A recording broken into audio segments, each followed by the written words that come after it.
2017ರಲ್ಲಿ ದತ್ತಪೀಠದಲ್ಲಿ ಗೋರಿ ಹೊಡೆದಿದ್ದ ಪ್ರಕರಣ ಇದು 14 ಜನರ ಮೇಲೆ ದಾಖಲಾಗಿತ್ತು ಅವತ್ತು ಕೇಸ್.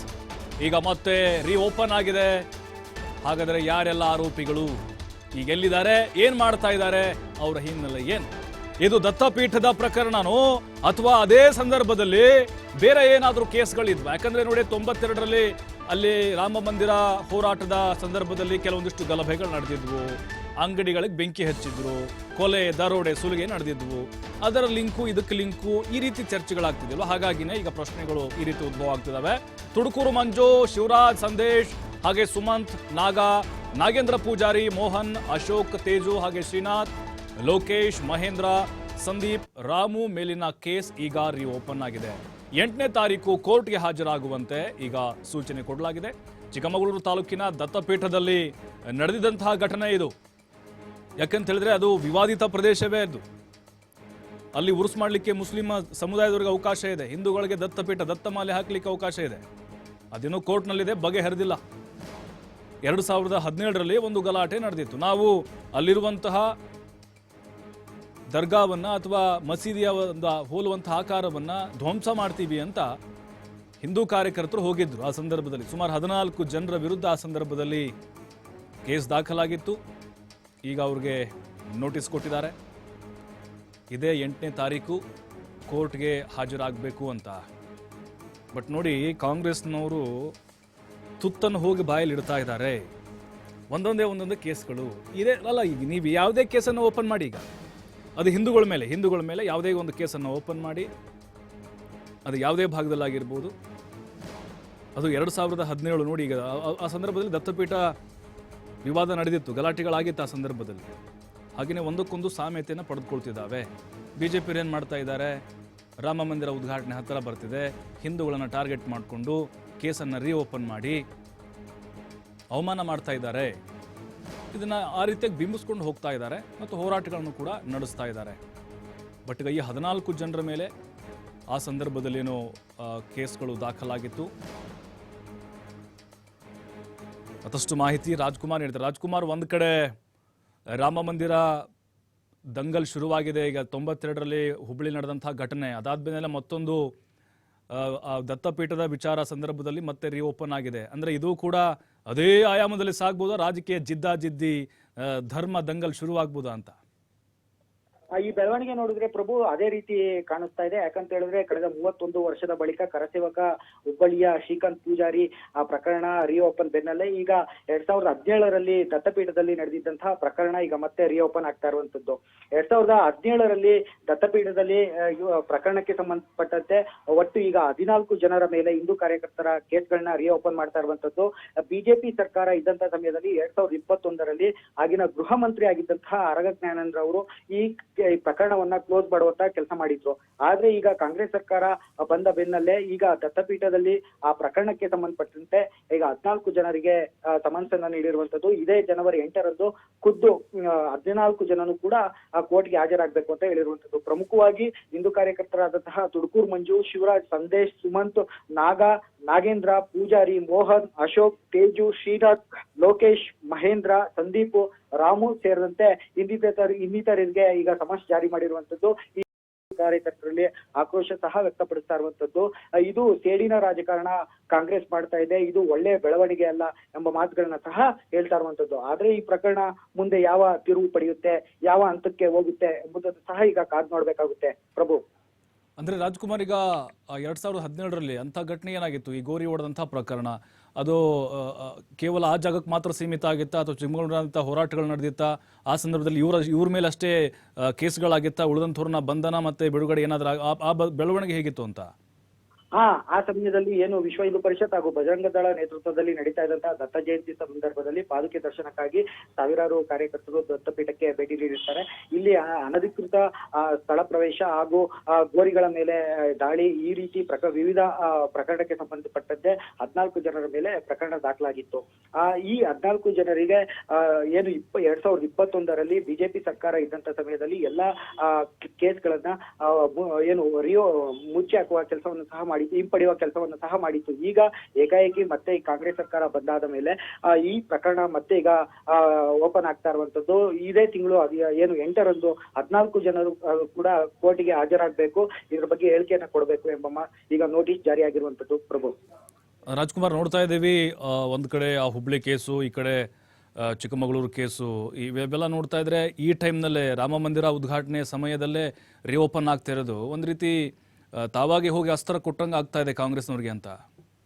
ಖಂಡಿತವಾಗ್ಲೂ ಈಗ ಅದೇ ರೀತಿ ಆಗ್ತಾ ಇರುವಂತದ್ದು. ಯಾಕೆ ಅಂತ ಹೇಳಿದ್ರೆ ಈಗಾಗಲೇ ಇಂದು ರಾಜ್ಯಾದ್ಯಂತ ಏನು ಬಿಜೆಪಿ ಕಾರ್ಯಕರ್ತರು ಹಾಗೂ ಮುಖಂಡರು ಪ್ರತಿಭಟನೆ ಮಾಡ್ತಾ ಇರುವ ಬೆನ್ನಲ್ಲೇ ನಾನು ಕೂಡ ಕರಸೇವಕ, ನನ್ನನ್ನು ಬಂಧಿಸಬೇಕು ಎಂಬ ಪ್ರತಿಭಟನೆ ಮಾಡಿದ ಬೆನ್ನಲ್ಲೇ ಈಗ ಈ ರೀತಿಯ ಕೇಸ್ ಮತ್ತೆ ಏನು ಓಪನ್ ಆಗ್ತಾ ಇರುವಂತದ್ದು ಮತ್ತಷ್ಟು ಆಕ್ರೋಶಕ್ಕೆ ಕಾರಣ ಆಗಿರುವಂತದ್ದು. ಈಗ ಹಿಂದೂ ಕಾರ್ಯಕರ್ತರು ನೇರವಾಗಿ ಹೇಳ್ತಾ ಇರುವಂತದ್ದು, ಇದು ದೇಶದ ರಾಜಕಾರಣ ಸರ್ಕಾರ ಮಾಡ್ತಾ ಇದೆ, ಇದು ಒಳ್ಳೆಯ ಬೆಳವಣಿಗೆ ಅಲ್ಲ, ಇದಕ್ಕೆ ತಕ್ಕ ಉತ್ತರ ನಾವು ಕೊಟ್ಟೇ ಕೊಡ್ತೇವೆ ಎಂಬ ಮಾತುಗಳನ್ನು ಸಹ ಈಗ ಹೇಳ್ತಾ ಇರುವಂತದ್ದು. ಅಲ್ಲದೆ ಈ ಬಗ್ಗೆ ಟಿ ರವಿಯವರು ಕೂಡ ಪ್ರತಿಕ್ರಿಯೆ ನೀಡಿರುವಂತದ್ದು, ಇದು ಸರಿಯಾದ ಬೆಳವಣಿಗೆ ಅಲ್ಲ, ಈ ಗುಂಡಿಗೆ ನಾವು ಎದುರಿಲ್ಲ, ಈ ರೀತಿಯ ಕೇಸ್ ರಿಓಪನ್ ಪ್ರಕರಣಗಳಿಗೆ ನಾವು ಎದುರುವಂತಹ ಪ್ರಮೇಯವೇ ಇಲ್ಲ. ಈಗಾಗಲೇ ನಾನು ಸಂಬಂಧಪಟ್ಟವರ ಜೊತೆ ಮಾತನಾಡುವ ಪ್ರಯತ್ನವನ್ನು ಸಹ ಮಾಡ್ತಾ ಇದ್ದೇನೆ, ನನಗೆ ಮಾಹಿತಿ ಅಸ್ಪಷ್ಟವಾಗಿದೆ, ಸಂಪೂರ್ಣ ಮಾಹಿತಿ ಬಂದ ನಂತರ ಮತ್ತೆ ನಾನು ಪ್ರತಿಕ್ರಿಯೆ ನೀಡಲು ಮುಂದಾಗ್ತೇನೆ ಎಂಬ ಮಾತುಗಳನ್ನು ಸಹ ಈಗ ಹೇಳ್ತಾ ಇರುವಂತದ್ದು. ಪ್ರಭು ಅಂದ್ರೆ ರಾಜ್ಕುಮಾರ್, ಇಲ್ಲಿ ಹುಬ್ಳಿ ಕೇಸ್ ನೋಡಿದ್ರೆ 92ರಲ್ಲೇ ರಾಮ ಮಂದಿರ ಹೋರಾಟಕ್ಕೂ ಇದಕ್ಕೆ ಸಂಬಂಧ ಇಲ್ಲ, ಅವ್ರ ಮೇಲೆ ಬೇರೆ ಬೇರೆ ಕೇಸ್ಗಳಿದ್ವು, ವಂಚನೆ, ಕಳ್ತನ, ದರೋಡೆ ಅಂತಿದ್ವು, ಅದಕ್ಕೆ ಸಾಮ್ಯತೆ ಇಲ್ಲ ಅಂತ ಹೇಳ್ತಿದ್ದಾರೆ. ಬಟ್ ಈ ವಿಚಾರದಲ್ಲೂ ಕೂಡ ಅದೇ ರೀತಿ ವಾದಗಳು ಬರ್ಬೋದಾ? ಸರ್ಕಾರಕ್ಕೂ ಇದಕ್ಕೆ ಸಂಬಂಧ ಇಲ್ಲ, ಇದು ಪೊಲೀಸ್ ಇಲಾಖೆ ನಡೆಸ್ತಿರುವಂತಹ ಮುಂದುವರೆದ ಪ್ರಕರಣ, ಆ ಥರದ ವಾದಗಳು ಏನಾದರೂ ಬರ್ಬೋದಾ? ಖಂಡಿತವಾಗ್ಲೂ ಈಗಾಗಲೇ ಕಾಂಗ್ರೆಸ್ನವರು ಇದೇ ರೀತಿಯ ಮಾತುಗಳನ್ನ ಸಹ ಹೇಳ್ತಾ ಇರುವಂತದ್ದು. ನಮಗೂ ಈ ಪ್ರಕರಣ, ಈ ಬೆಳವಣಿಗೆಗೆ ಯಾವುದೇ ರೀತಿಯ ಸಂಬಂಧವಿಲ್ಲ, ಅದು ಪೊಲೀಸರಿಗೆ ಸಂಬಂಧಪಟ್ಟ ವಿಚಾರ ಎಂಬ ಮಾತುಗಳು ಹೇಳ್ತಾ ಇರುವ ಬೆನ್ನಲ್ಲೇ ಈ ಪ್ರಕರಣ ಕೂಡ ಅದೇ ರೀತಿ ಸಾಗ್ಬೋದು ಎಂಬ ಮಾತುಗಳು ಸಹ ಈಗಾಗಲೇ ಕೇಳಿ ಬರ್ತಾ ಇರುವಂತದ್ದು. ಆದ್ರೆ ಕಾಂಗ್ರೆಸ್ ಸರ್ಕಾರ ತೆಗೆದುಕೊಳ್ತಾ ಇರುವಂತಹ ನಿರ್ಧಾರ ಹಾಗೂ ಈಗ ಸಮನ್ಸ್ ಜಾರಿ ಮಾಡಿರುವುದು ಈಗ ಸರಿಯಾದ ಬೆಳವಣಿಗೆ ಅಲ್ಲ ಎಂಬ ಮಾತುಗಳು ಸಹ ಹೇಳ್ತಾ ಇರುವಂತದ್ದು. ಪ್ರಭು, ಅಂದ್ರೆ ಈಗ ಈ ದತ್ತಪೀಠ ವಿವಾದ ಇನ್ನೂ ಕೂಡ ಬಗೆಹರಿದಿಲ್ಲ ಕೋರ್ಟ್ನಲ್ಲಿ ಇರೋದ್ರಿಂದಾಗಿ, ಬಟ್ ಇದನ್ನ ಸೂಕ್ಷ್ಮವಾಗಿ ಬಗೆಹರಿಸಬೇಕು ಅಂತ. ಯಾಕಂತ ಹೇಳಿದ್ರೆ ಈಗಾಗಲೇ ನಾವು ಗಮನಿಸಿದ್ದೇವೆ, ಈ ವಿವಾದವನ್ನೇ ಸರ್ಕಾರಕ್ಕೆ ಹ್ಯಾಂಡಲ್ ಮಾಡುವಂಥದ್ದು ಕೂಡ ಸಾಕಾಗ್ತಾ ಇಲ್ಲ. ಮತ್ತೆ ಇದು ಧರ್ಮದ ಆಯಾಮವನ್ನು ಪಡ್ಕೊಂಡು ಕೋಮು ಸಂಘರ್ಷಗಳಿಗೆ ನಾಂದಿ ಹಾಡ್ಬೋದು, ಅಂದ್ರೆ ಸಣ್ಣ ಪುಟ್ಟ ಗಲಾಟೆಗಳು ನಾಂದಿ ಹಾಡ್ಬೋದು. ಆ ರೀತಿ ಆಗಲಿಕ್ಕೆ ಅವಕಾಶ ಕೊಡಬಾರ್ದು ಅಂತ. ಇದು ಖಂಡಿತವಾಗ್ಲೂ ನೀವು ಹೇಳ್ತಾ ಇರೋದು 100% ಸತ್ಯ. ಆದ್ರೆ ಏನು ಕಳೆದ ಡಿಸೆಂಬರ್ 26ರಂದು ನಡೆದಂತಹ ನಗರದಲ್ಲಿ ದತ್ತ ಜಯಂತಿ ಕಾರ್ಯಕ್ರಮದಲ್ಲಿ ಟಿ ರವಿಯವರು ತುಂಬಾ ಸ್ಪಷ್ಟವಾಗಿ ಹೇಳಿದ್ರು, ಬಹುತೇಕ ದತ್ತಪೀಠದ ಸಮಸ್ಯೆಗಳು ಬಗೆಹರಿತಾ ಬರ್ತಾ ಇದಾವೆ, ಇನ್ನೇನು ಮುಂದಿನ ದಿನಗಳಲ್ಲಿ ಒಳ್ಳೆಯ ಬೆಳವಣಿಗೆ ಆಗುತ್ತೆ ಎಂಬ ಮಾತುಗಳು ಹೇಳಿದ ಬೆನ್ನಲ್ಲೇ ಈಗ ಈ ರೀತಿಯ ಬೆಳವಣಿಗೆ ಆಗಿರುವಂತದ್ದು ತೀರಾ ಅಚ್ಚರಿ ಅಂತಾನೆ ಹೇಳ್ಬೋದು. ಯಾಕೆ ಅಂತ ಹೇಳಿದ್ರೆ ಏಕಾಏಕಿ ಯಾರ ಗಮನಕ್ಕೂ ಬಾರದೆ ಕೋರ್ಟಿನಿಂದ ನೇರವಾಗಿ ಈಗ ಸಮನ್ಸ್ ಜಾರಿಯಾಗಿರುವಂತದ್ದು. ಅಲ್ಲದೆ ಹಿಂದೂ ಕಾರ್ಯಕರ್ತರಲ್ಲೂ ಕೂಡ ಇದು ಆಶ್ಚರ್ಯವನ್ನು ಉಂಟು ಮಾಡಿರುವಂತದ್ದು. ಈಗ ಕೇಸ್ ಪ್ರಕರಣವೇ ಮುಗಿದು ಹೋದ ಮೇಲೆ 2021ರಲ್ಲಿ ಈಗ ಮತ್ತೆ ರಿಓಪನ್ ಮಾಡುವಂತಹ ಪ್ರಮೇಯ ಏನಿತ್ತು ಎಂಬ ಮಾತುಗಳು ಸಹ ಹೇಳ್ತಾ ಇರುವಂತದ್ದು. ಈಗ ಇದೇ ತಿಂಗಳು 8ರಂದು ಈಗ ಎಲ್ಲರೂ ಕೂಡ ಏನು ಒಟ್ಟು 14 ಜನರು ಕೂಡ ನೇರವಾಗಿ ಆ ಕೋರ್ಟಿಗೆ ಹಾಜರಾಗಲೇಬೇಕಾಗುತ್ತೆ. ಅಲ್ಲಿ ಯಾವೆಲ್ಲ ಬೆಳವಣಿಗೆಗಳು ಆಗುತ್ತೆ, ಮುಂದೆ ಈ ಪ್ರಕರಣ ಯಾವ ಹಂತಕ್ಕೆ ಹೋಗುತ್ತೆ, ಯಾವ ರೀತಿ ಸಾಗುತ್ತೆ ಎಂಬುದನ್ನು ಸಹ ಕಾದು ನೋಡ್ಬೇಕಾಗುತ್ತೆ. ಪ್ರಭು, ಓಕೆ, ಥ್ಯಾಂಕ್ ಯು ರಾಜ್ಕುಮಾರ್ ಮಾಹಿತಿಗಾಗಿ. 2017ರಲ್ಲಿ 14 ಜನರ ಮೇಲೆ ಕೇಸ್ ದಾಖಲಾಗಿತ್ತು. ಅವತ್ತು ದತ್ತ ಪೀಠದಲ್ಲಿ, ಅಂದರೆ ದತ್ತ ಮಾಲಾಧಾರಿಗಳು ಅವತ್ತು ಏನು ದೊಡ್ಡ ಮಟ್ಟದಲ್ಲಿ ಆಚರಣೆಯನ್ನು ಮಾಡ್ತಾರಲ್ವ, ಆ ಸಂದರ್ಭದಲ್ಲಿ ದತ್ತ ಮಾಲಾಧಾರಿಗಳು ಹೋಗಿದ್ರು. ಅದರಲ್ಲಿ 14 ಜನ ಆ ಗೋರಿಯನ್ನು ಹೊಡೆದಿದ್ರಂತೆ. ಅಲ್ಲಿ ಗೋರಿನೂ ಇದೆ, ಅದರ ಜೊತೆಗೆ ಹಿಂದೂ ದೇವರ ದೇವಾಲಯಗಳು ಕೂಡ ಇದ್ದಾವೆ. ಹಾಗಾಗಿ ಅದಿನ್ನೂ ಕೂಡ ವಿವಾದದ ಕೇಂದ್ರ ಬಿಂದುವಾಗಿದೆ. ಕೋರ್ಟ್ನಲ್ಲಿ ವಿಚಾರಣೆ ನಡೀತಾ ಇದೆ, ಮುಂದೂಡ್ತಾ ಇದೆ, ಸಮಿತಿ ರಚನೆ ಮಾಡಿದ್ರು. ಆ ಸಂದರ್ಭದಲ್ಲಿ ಸಿದ್ದರಾಮಯ್ಯ ಸರ್ಕಾರ 2017ರಲ್ಲಿ ಟಿ.ಬಿ. ಜಯಚಂದ್ರ ಅವರು ಕಾನೂನು ಸಚಿವರಾಗಿದ್ದರು. ಅವರ ಒಂದು ಸಮಿತಿ ಇತ್ತು, ಅದು ಕೂಡ ಮತ್ತೆ ವರದಿಯನ್ನು ಕೊಟ್ಟಿತ್ತು ಕೋರ್ಟ್ಗೆ. ಅದಾದಮೇಲೆ ನಂತರದ ಬೆಳವಣಿಗೆಗಳು, ಪರ ವಿರೋಧದ ಚರ್ಚೆಗಳು ಆಗ್ತಾನೇ ಇದೆ. ಕೆಲವೊಂದಿಷ್ಟು ಬೆಳವಣಿಗೆಗಳು ಕೂಡ ಆದವು. ಆದರೆ ಈಗ ಇದೇ ಸಂದರ್ಭದಲ್ಲಿ ಈಗ ಹುಬ್ಳಿ ಕೇಸ್ ರಿಓಪನ್ ಆಯಿತು. ಅದು 92 ಡಿಸೆಂಬರ್ 5 ರಾಮ ಮಂದಿರದ ಹೋರಾಟ ಆ ಆಯಾಮವನ್ನು ಪಡೆದುಕೊಳ್ತು. ಬಿಜೆಪಿಯವರಿಗೆ ಅಸ್ತ್ರ, ಇದು ಮತ್ತೊಂದು ಬ್ರಹ್ಮಾಸ್ತ್ರ ಸಿಕ್ಕಂಗೆ ಆಗ್ತಾ ಇದೆ. ಕಾಂಗ್ರೆಸ್ ಸರ್ಕಾರ ಬಂದ ಮೇಲೆ ಮತ್ತೆ ಯಾಕೆ ರಿಓಪನ್ ಮಾಡಲಾಗ್ತಾ ಇದೆ? 21ರಲ್ಲಿ ಬಿಜೆಪಿಯವರು ಆ ಕೇಸನ್ನು ವಾಪಸ್ ತೆಗೆದುಕೊಂಡಿದ್ರು. ಅಂದರೆ ಇಲ್ಲಿ ಏನಾಗ್ತಾ ಇದೆ ಅಂತ ಹೇಳಿದ್ರೆ, ಕಂಪ್ಲೀಟ್ ಆಗಿ ಕಾಂಗ್ರೆಸ್ನವರು ಅಥವಾ ಕಾಂಗ್ರೆಸ್ ಸರ್ಕಾರ ಹಿಂದೂ ವಿರೋಧಿ ಷಡ್ಯಂತ್ರ ರಾಜಕಾರಣವನ್ನು ಮಾಡ್ತಾ ಇದ್ದಾರೆ. ಬಿಜೆಪಿಯವರು ಇದನ್ನೇ ದಿನನಿತ್ಯವೂ ಕೂಡ ಬೆಳಗ್ಗೆದ್ರೆ ಸಾಕು ಬಳಸ್ಕೊಳ್ತಾ ಇದ್ದಾರೆ. ನಾನು ಕರಸೇವಕ, ನನ್ನನ್ನು ಬಂಧಿಸಿ ಅಂತ ಹೇಳಿ ಎಲ್ಲ ಕಡೆಗಳಲ್ಲೂ ಕೂಡ ಹೋರಾಟವನ್ನು ಮಾಡ್ತಾ ಇದ್ದಾರೆ. ಬಟ್ ಈಗ ಲೋಕಸಭೆ ಚುನಾವಣೆ ಹತ್ತಿರ ಬರ್ತಿದೆ. ಸಹಜವಾಗಿ ಈ ಧರ್ಮದ ವಿಚಾರಗಳು ಕೂಡ ಭಾವನಾತ್ಮಕವಾಗಿ ಪ್ರಯೋಗ ಮಾಡುವಂಥ ಕೆಲಸ ಲೆಕ್ಕಾಚಾರ BJP ಹಾಕ್ಕೊಂಡಿದೆ. ಬಟ್ ಇದೇ ಸಂದರ್ಭದಲ್ಲಿ ಯಾಕೆ ಓಪನ್ ಆಗ್ತಾ ಇದೆ? ಈಗ ಈ ಹಿಂದೆ 2017ರಲ್ಲಿ ಆದಂಥ ಒಂದು ಘಟನೆಗೂ 5-6 ವರ್ಷ ಆದಮೇಲೆ ಕೇಸ್ ರಿಓಪನ್ ಮಾಡಿದ್ದು ಯಾಕೆ? ಇಲ್ಲಿ ಇಷ್ಟು ದಿನಗಳ ಕಾಲ ಯಾಕೆ ಪೆಂಡಿಂಗ್ ಇಟ್ಟರು? ಹಾಗಾದರೆ 31 ವರ್ಷ ಹಳೆ ಕೇಸನ್ನು ರಿಓಪನ್ ಮಾಡ್ತಾರೆ, ಅದು ಹಿಂದೂ ಕಾರ್ಯಕರ್ತರ ಮೇಲೆ ಅನ್ನುವಂಥದ್ದು ಈಗ BJP ನಾಯಕರು ಹೇಳ್ಕೊಂಡು ಓಡಾಡ್ತಾ ಇರುವಂಥದ್ದು. ಹಾಗಾಗಿ 8ನೇ ತಾರೀಕು ಈಗ ಕೋರ್ಟ್ಗೆ ಹಾಜರಾಗಬೇಕು ಅನ್ನುವಂಥ ಸೂಚನೆಯನ್ನು ಕೊಡ್ತಾ ಇದ್ದಾರೆ. ನೋಡಿ, ಸಹಜವಾಗಿ ಒಂದು ಎಲ್ರಿಗೂ ಗೊತ್ತಿರಬೇಕು. ಈಗ ನೋಡಿ, PFI ಬ್ಯಾನ್ ಆಗಿತ್ತು. PFI ಕಾರ್ಯಕರ್ತರು ಅಥವಾ PFI ಅವ್ರ ಮೇಲೆ ಕೇಸ್ಗಳನ್ನು ಕಾಂಗ್ರೆಸ್ ಸರ್ಕಾರ ಬಂದ ಮೇಲೆ ವಾಪಸ್ ತೆಗೆದುಕೊಳ್ತು. ಹಾಗೆ BJP ಏನು ಮಾಡ್ತು? ಹಿಂದೂ ಕಾರ್ಯಕರ್ತರ ಮೇಲಿನ ಕೇಸನ್ನು ವಾಪಸ್ ತೆಗೆದುಕೊಳ್ತು. ಹಾಗೇನೇ ಇದು ರುಟೀನ್ ಆಗ್ತಾ ಇರುತ್ತೆ. ಒಂದು ಸಂಪ್ರದಾಯ ಇದ್ದಂಗೆ ಇದು. ಅವರು ಬಂದಾಗ ಅವರು ಪರವಾಗಿದ್ದಂಥವ್ರನ್ನ ಕೇಸ್ ಖುಲಾಸೆ ಮಾಡ್ತಾರೆ, ಇವರು ಬಂದಾಗ ಅವ್ರ ಸಂದರ್ಭದಲ್ಲಿ ಆಗಿದ್ದಂಥ ಕೇಸ್ಗಳನ್ನು ಖುಲಾಸೆ ಮಾಡ್ತಾರೆ. ಹಾಗೆ ಇದು ಒಂದು ರೀತಿ ರಾಜಕೀಯ ಲಾಭಕ್ಕೋಸ್ಕರ ಸಮುದಾಯಗಳನ್ನು ಬಳಸಿಕೊಳ್ಳುವಂಥ ಒಂದು ವಿದ್ಯಮಾನ ಆಗಿ ಬದಲಾಗ್ತಾ ಇದೆ. 2017ರಲ್ಲಿ ಆದಂಥ ಘಟನೆ ಈ ಸಂದರ್ಭದಲ್ಲಿ ಯಾಕೆ ಅವರು ಓಪನ್ ಮಾಡಿದ್ರು ಅನ್ನೋದು ಪ್ರಶ್ನೆ. ಹೌದು, ಕೇಸ್ಗಳು 34 ವರ್ಷ ಪೆಂಡಿಂಗ್ ಇರ್ತವೆ, ಅವನು ಓಪನ್ ಮಾಡೋದು ಅದಕ್ಕೆ ಸಂಬಂಧ ಇಲ್ಲ.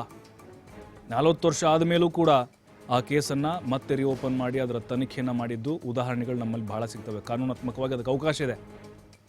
ಆದರೆ ಅವರ ಪ್ರಶ್ನೆ ಅಂತ ಹೇಳಿದ್ರೆ, ಈ ಹಿಂದೆ ಯಾಕೆ ಓಪನ್ ಮಾಡಲಿಲ್ಲ? 2017ರಲ್ಲಿ 18ರಲ್ಲಿ ಮತ್ತೆ ಮೈತ್ರಿ ಸರ್ಕಾರ ಬಂತು, ಆವಾಗ ಓಪನ್ ಮಾಡ್ಬೋದಾಗಿತ್ತಲ್ವಾ?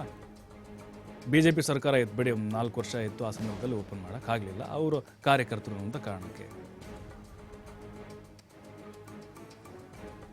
ಈ ಬಗ್ಗೆ ಮಾತಾಡೋಕ್ಕೆ ತುಡುಕೂರು ಮಂಜು ಇದ್ದಾರೆ, ಹೋರಾಟಗಾರರು. ಆ ಸಂದರ್ಭದಲ್ಲಿ ಇವರು ಕೂಡ ಭಾಗಿಯಾಗಿದ್ರು. ಸರ್ ನಮಸ್ಕಾರ. ಸರ್ ನಮಸ್ತೆ. ಸರ್, ತಮಗೂ ಕೂಡ ನೋಟಿಸ್ ಬಂದಿದೆ ಸರ್ ಇದು? ಹೌದೌದು ಸರ್, ನಾನೇ A1 ಇದ್ದೀನಿ ಕೇಸಲ್ಲಿ. ಓಹೋ, ಏನ್ ಸರ್ ಕೇಸ್ ಸ್ವಲ್ಪ ಹೇಳ್ಬೋದಾ? 2017ರಲ್ಲಿ ಏನು ದತ್ತ ಜಯಂತಿ ಡಿಸೆಂಬರ್ನಲ್ಲಿ ನಡೆದಿತ್ತು. ಆಗ ನಾನು ಕೂಡ ಜಿಲ್ಲಾ ಸಂಚಾಲಕಿದ್ದೆ ಬಜರಂಗ ದಳದ್ದು. ಓಕೆ. ಅವಾಗ ಏನಾಗಿದೆ ಅಂದ್ರೆ, ಒಂದು ಸಾವಿರಾರು ದತ್ತ ಮಾಲಾಧಾರಿಗಳಿದ್ದಂತ ಕಾರ್ಯಕ್ರಮ ಅದು. ಓಕೆ. ಆ ಸಂದರ್ಭದಲ್ಲಿ ಏನು ಅಲ್ಲಿದ್ದಂತ ಅನಧಿಕೃತವಾದಂತ ಗೋರಿ, ಏನು ಬಾಂಬೆ ಗೋರಿ ಅಂತ ಕರೀತಾ ಇರ್ತಾರೆ. ಅದನ್ನ ಯಾರೋ ಬಾಂಬೆಯಿಂದ ಕುಟುಂಬದವ್ರು ಬಂದ್ರು, ಅಲ್ಲೇ ಸತ್ರು, ಹಂಗಾಗಿ ಅಲ್ಲಿ ಗೋರಿ ಮಾಡಿದ್ವಿ ಅಂತೇಳಿ. ಓಕೆ. ಇದು ಕತೆಗಳು, ಒಂದು ಕಟ್ಟು ಕತೆಗಳು ನಡೆದಾಗ ಅಲ್ಲಿ ಏನಾಗ್ಬಿಟ್ಟಿದೆ, ಒಂದು ನಾವು ದಾಖಲೆಗಳನ್ನ ನೋಡಿದಾಗ ಅಲ್ಲಿ ಇರೋಂಥದ್ದು ಅನಧಿಕೃತ ಗೋರಿ ಒಂದು ದಾಖಲೆಗಳಲ್ಲಿ ಯಾವುದೇ ಕಬರ್ಸ್ಥಾನ ಅಂತ ಇಲ್ಲ, ಸ್ಮಶಾನ ಅಂತ ಇಲ್ಲ. ಪೂರ್ಣ ಪ್ರಮಾಣದಲ್ಲಿ ದತ್ತಪೀಠದ 1861 ಎಕರೆ ಭೂಮಿ ಭಾಗ ಇದ್ದಂತ ಜಾಗದಲ್ಲಿ ಇವತ್ತು 13 ಎಕರೆ 4 ಕುಂಟೆ ಇದೆ. ಈ ತರದ ಜಾಗದಲ್ಲಿ ಗೋರಿಗಳನ್ನ ನಿರ್ಮಾಣ ಮಾಡಿದಾಗ ಅಲ್ಲಿದ್ದಂತ ಆಕ್ರೋಶಕ್ಕೆ ಸಹಜವಾಗಿ ಸಾವಿರಾರು ಕಾರ್ಯಕರ್ತರಿದ್ದಾಗ ಆಗಿರೋಂಥದ್ದು ಘಟನೆ ಅದು. ಒಡೆದು ಹಾಕಿದ್ರ ಸರ್? ಸರ್ 2017ರಲ್ಲಿ ಕಾರ್ಯಕರ್ತರು ಅದನ್ನ ಡ್ಯಾಮೇಜ್ ಮಾಡುವಂತ ಕೆಲಸ ಸಣ್ಣ ಪುಟ್ಟ ಡ್ಯಾಮೇಜ್ ಆಗಿದೆ, ಇಲ್ಲ ಅಂತ ನಾನು ಹೇಳಲ್ಲ. ಆದ್ರೆ ನಾವಿದೀವ ಆ ಕೇಸಲ್ಲಿ, ನಾವಿದೀವ ಆ ಕೆಲಸದಲ್ಲಿ ಅನ್ನೋದು ಇಂಪಾರ್ಟೆಂಟ್ ಆಗುತ್ತೆ. ಅಂದ್ರೆ ನೀವಿರ್ಲಿಲ್ವಾ ಹಾಗಾದ್ರೆ? ನಾನು ದತ್ತಪೀಠದಲ್ಲಿದ್ದೆ, ನಾನು ಹೇಳಿದ್ನಲ್ಲ, ನಾನು ಜಿಲ್ಲಾ ಸಂಚಾಲಕ ಆಗಿದ್ದವನು ದತ್ತಪೀಠದಲ್ಲಿದ್ದೆ. ಆದ್ರೆ ಗೋರಿ ಹೊಡೆಯೋ ಕೆಲಸಕ್ಕೆ ನಾನಿದ್ನ ಅನ್ನೋದು ಇಂಪಾರ್ಟೆಂಟ್ ಅಲ್ಲ. ಕರೆಕ್ಟ್. ಯಾಕೆಂದ್ರೆ CCTV ಇರುತ್ತೆ, ಪೊಲೀಸ್ನವರ ವಿಡಿಯೋ ಕವರೇಜ್ ಇರುತ್ತೆ, ಇದನ್ನೆಲ್ಲ ಕೋರ್ಟಿಗೆಲ್ಲ ಸಬ್ಮಿಟ್ ಮಾಡ್ಬೇಕಲ್ಲ ಇವರು. ಸರ್, ಈಗ ನೀವು ಹೇಳಿದ್ರೆ ಸಾವಿರಾರು ಆಗಿದ್ದೀವಿ, ಉಳಿದ ಕಾರ್ಯಕರ್ತರಿದ್ದಾರೆ. ಏನು ಚಿಕ್ಕಮಗಳೂರು ನಗರ ಮತ್ತು ಗ್ರಾಮಾಂತರ ಕಾರ್ಯಕರ್ತರನ್ನ ಯಾಕೆ ಟಾರ್ಗೆಟ್ ಮಾಡ್ಬೇಕು? ಇಡೀ ರಾಜ್ಯದಂತ ಬೇರೆ ಬೇರೆ ಕಾರ್ಯಕರ್ತರು ಬಂದಿರ್ತಾರೆ. ಹೌದು ಸರ್, ಈಗ ನಿಮ್ಗೆ ಗೊತ್ತಿರಬೇಕು, ಈಗ ಶ್ರೀಕಾಂತ್ ಪೂಜಾರಿ ರಾಮ ಜನ್ಮಭೂಮಿ ಕೇಸ್ ವಿವಾದ ಅದು ಈಗ ಓಪನ್ ಆಗಿದ್ದು, ಅಂದ್ರೆ ಬೇಕು ಅಂತಲೇ ಓಪನ್ ಮಾಡಿಸಲಾಗ್ತಿದೆ ಹಾಗಾದ್ರೆ? 100ಕ್ಕೆ 100 ಸರ್, ಇದೊಂದು ಪ್ರೀ ಪ್ಲಾನಡ್, ಸರ್ಕಾರದ ಪ್ರೀ ಪ್ಲಾನಡ್. ಹೇಗಿದೆ ಅಂದ್ರೆ, ಒಂದು ಶ್ರೀಕಾಂತ್ ಪೂಜಾರಿ ಅವರ ಕರ ಸೇವೆಯನ್ನ ಮಾಡಿದ್ರು ಅನ್ನೋ ಒಂದೇ ಕಾರಣಕ್ಕೋಸ್ಕರ ಅವ್ರನ್ನ ಒಂದಷ್ಟು ಈ ಪ್ರಕರಣದಲ್ಲಿ ಸಿಕ್ಸ್ಬಿಟ್ಟು ಅವ್ರನ್ನ ಜೈಲಿಗೆ ಕಳ್ಸೋ ಅಂತ ಕೆಲಸ ಯಾವಾಗ ಸರ್? 1992, ನಾವಿರೋದು 2024ರಲ್ಲಿ. ರಾಮ ಜನ್ಮಭೂಮಿ, ಅದು ರಾಮ ಮಂದಿರ ಉದ್ಘಾಟನೆ ಆಗೋ ಸಂದರ್ಭದಲ್ಲೇ ಯಾಕೆ ಕಳೆದ ವರ್ಷ ಇರ್ಲಿಲ್ವಾ? ಅದ್ರ ಹಿಂದಿನ ವರ್ಷ ಇರ್ಲಿಲ್ವಾ? ಯಾಕೆ 92 ಆದ್ಮೇಲೆ 93 ಬರ್ಲೇ ಇಲ್ವಾ? ಯಾಕೆ ಈಗ್ಲೇ ಬೇಕು ಇವರಿಗೆ? ರಾಮ ಮಂದಿರವನ್ನ ಉದ್ಘಾಟನೆ ಮಾಡೋದ್ರಲ್ಲಿ ಕರ ಸೇವಕರನ್ನ ಹತ್ತಿಕ್ಕುವಂತ ಕೆಲಸ ಯಾಕೆ ಮಾಡ್ಬೇಕು ಸರ್? ಅವ್ರ ಏಜ್ ಏನ್ ಸರ್ ಅಲ್ವಾ? ಈಗ 7 ವರ್ಷದ ಕೇಸು, ಇದನ್ನೇ ತಗೊಳ್ಳಿ ನೀವು. ಸರ್ ಈಗ ಸರ್ ಒಂದ್ ಸರ್ ಇಲ್ಲಿ ಹೌದು ಸರ್ ಇದೇನಾಗಿದೆ ಸರ್ ಇಲ್ಲಿ ಏನಾಗ್ತಿದೆ ಅಂತ ಸರ್ ಬಿಜೆಪಿ ಸರ್ಕಾರ ಇದ್ರೆ ಹಿಂದೂ ಕಾರ್ಯಕರ್ತರ ಕೇಸನ್ನ ವಾಪಸ್ ತೆಗೆದುಕೊಳ್ತಾರೆ ಅಥವಾ ಕ್ಲೋಸ್ ಮಾಡಿಸ್ತಾರೆ. ಕಾಂಗ್ರೆಸ್ ಅರ್ಥಕ ಇದ್ದಾಗ PFI ಸಂಘಟನೆಯವರು ಬ್ಯಾನ್ ಆಗದೆ ಈ ಹಿಂದೆ ಮತ್ತೆ ಅದಕ್ಕೆ ಕ್ಲೋಸ್ ಮಾಡ್ತಾರೆ, ಮತ್ತೆ ಹಿಂದೂ ಕಾರ್ಯಕರ್ತರು ಮರುಜೀವ, ಹಿಂಗೆ ಆಗ್ತಿದೆ ಸರ್. ಇದು ವೋಟ್ ಬ್ಯಾಂಕ್ ಇಲ್ಲಿ ಗೊತ್ತಾಗ್ತಾ ಇಲ್ವಾ ಅಂತ. ಈಗ ಒಂದು ನೆನಪಿನಲ್ಲಿ ಇಟ್ಕೊಳ್ಳಿ, ಹಿಂದಿನ ಸರ್ಕಾರ ಬಿಜೆಪಿ ಸರ್ಕಾರ ಪಾಪ್ಯುಲರ್ ಫ್ರಂಟ್ ಆಫ್ ಇಂಡಿಯಾ ಮತ್ತು KFD ಮೇಲೆ ಇದ್ದಂತ ಪ್ರಕರಣಗಳನ್ನ ಸಿದ್ದರಾಮಯ್ಯ ಸರ್ಕಾರ ಅವರು ಕ್ಲೋಸ್ ಮಾಡಿದ್ದನ್ನ ಯಾವ್ದು ರಿಓಪನ್ ಮಾಡ್ಲಿಲ್ಲ ಸರ್. ಹೌದು, ಯಾವ್ದು ರಿಓಪನ್ ಮಾಡ್ಲಿಲ್ಲ. ಏನ್ ಬಿಜೆಪಿ ಸರ್ಕಾರ ಯಾವ ಹಿಂದೂ ಕಾರ್ಯಕರ್ತರ ಮೇಲೆ ಸತ್ಯಕ್ಕೆ ದೂರವಾದ ಕೇಸುಗಳನ್ನ ಮಾಡಿದ್ರು ಮಾತ್ರ, ಸತ್ಯಕ್ಕೆ ದೂರವಾಗಿದ್ದಂತ ಕೇಸುಗಳು ನೆನಪಿನಲ್ಲಿ ಇಟ್ಕೊಳ್ಳಿ, ಅಂತ ಕೇಸುಗಳನ್ನ ಮಾತ್ರ ಕ್ಲೋಸ್ ಮಾಡಿದ್ದಾರೆ. ಆ ಬಿಜೆಪಿ ಸರ್ಕಾರ ಕ್ಲೋಸ್ ಮಾಡಿದಂತ ಕೇಸನ್ನ ಇವ್ರು ರಿಓಪನ್ ಮಾಡ್ತಾರೆ ಅಂದ್ರೆ ಇವತ್ತಿನ ಸಿದ್ದರಾಮಯ್ಯ ಸರ್ಕಾರ ಅಂದ್ರೆ PFI ಅವ್ರದ್ದು ರಿಓಪನ್ ಮಾಡ್ಬೋದಲ್ಲ ಸರ್, ಪೆಂಡಿಂಗ್ ಕೇಸ್ ಇರೋದನ್ನ. ಸರ್ ಕೊನೆ ಪ್ರಶ್ನೆ, ತಮ್ಮ ಮುಂದಿನ ಹೋರಾಟ ಅಥವಾ ಕಾನೂನು ಹೋರಾಟ ಹೇಗಿರುತ್ತೆ ಸರ್? ನಾವು ಕಾನೂನಿಗೆ ತಲೆಬಾಗುವಂತ ಕಾನೂನಿಗೆ ತುಂಬಾ ಗೌರವ ಕೊಡ್ತೀವಿ ಸರ್. ನಮ್ಗೆ 8ನೇ ತಾರೀಕು ಕೋರ್ಟಿಗೆ ಅಟೆಂಡ್ ಆಗ್ಬೇಕು ಅಂತ ಸಮನ್ಸ್ ಬಂದಿದೆ.